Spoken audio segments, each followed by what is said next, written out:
What's up guys, it's Kristen here today with my review of The Lost City of Z, A Tale of Deadly Obsession in the Amazon by David Grann. Now this is a non-fiction book all about the life of the famous explorer named Percy Fawcett, who became completely convinced that there was some kind of ancient city, also called El Dorado by a lot of people, in the Amazon jungle that would be filled with riches and have evidence of an ancient civilization, and so he really dedicated his entire life to finding this, and he went on many expeditions into the Amazon.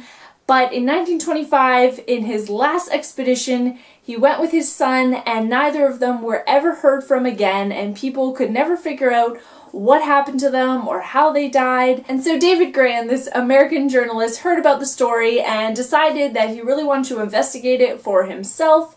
And he went through all the old documents and records and went to the Amazon himself to try to see if he could find any clues to show what actually happened to Percy Fawcett, or if this lost city that he believed in really did exist. So I love reading nonfiction books about these lesser known topics or mysteries, and obviously I knew very little about the Amazon going into reading this, because when I read the premise and heard that they disappeared, I thought it was like a Bermuda Triangle type thing. Oh no, what could have happened to them? What could have killed them? But reading this and learning about the Amazon, you realize it is literally one of the most hostile environments on the face of the earth, and my question wasn't what killed them. My question was, how on earth did he go on so many expeditions and ever make it out of any of them alive? It's like, if it's not the anacondas and the piranhas, it is the flesh-eating bugs who plant their eggs under your skin, or it's the mosquitoes who carry every type of disease imaginable, or it is the native tribes of the Amazon who, for very good reasons, were extremely hostile towards any explorers coming into their territory. But what I really loved about reading this was trying to put yourself in the mindset of the people of the time around the late 1800s, turn of the century, where so much of the world had yet to be discovered and was completely unknown to them. And so these adventurers, explorers like Percy Fawcett really were on the frontier and doing extremely dangerous things in order to really map out all of these places and give knowledge to the rest of the world. You know, now we can just type in any coordinates or any place on the earth into Google Maps, and within seconds you will have an aerial view of that area and pages of information on it, when these explorers really went in with almost zero technology, zero knowledge of what was going to come next. I also really liked how Fawcett, in the process of trying to find this lost city, was also trying to dispel all of the myths about the tribes of the Amazon, which of course, in the racist notion of the Europeans, they were savages, they were cannibals, they were not capable of forming a complex civilization. But Fawcett, through all of his expeditions, became also more of an anthropologist, and he had a lot of contact with these tribes.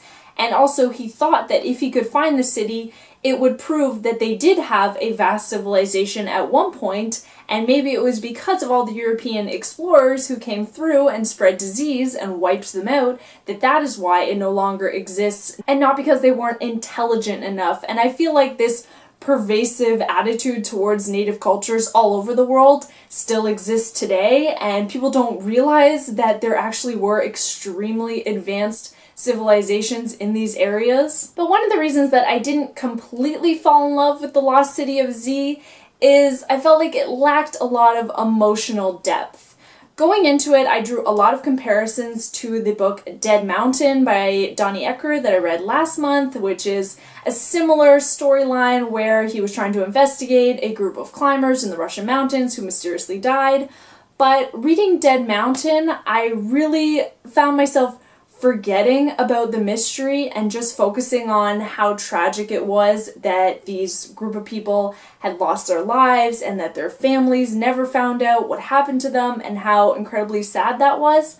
But reading Lost City of Z, I never felt the same emotional depth for Percy Fawcett himself. I think part of this is because he was such a larger than life, one of a kind, Indiana Jones type person, and so it's hard to relate to him reading the story and to imagine him as a real person as opposed to just a character in a really fun adventure story, which is kind of how I viewed him through most of this. Also, I wish the book had a little more focus to it.